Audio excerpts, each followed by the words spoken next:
So when I was in film school, our teacher started the semester by asking us, stand if you want to be a director.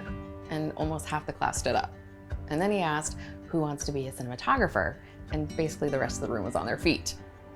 Then he asked, who wants to spend the day making phone calls, working on budgets, and securing permits? It was crickets. Because being a production coordinator isn't glamorous, but it is absolutely necessary for production.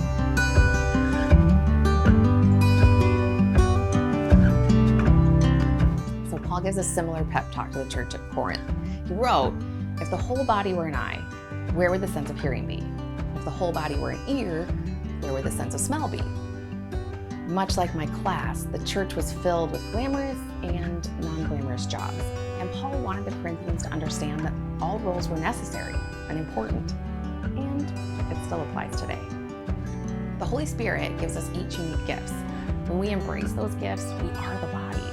We are the church. So all those folks behind the scenes, people cooking meals and wiping kiddos' noses in Sunday school, and cleaning the bathrooms, and plugging in mic cables, setting up the chairs, they are the church. And the question for you and I to consider is this: what is the role God has for me to play? It might not feel like the most glamorous job, but that doesn't make it any less important.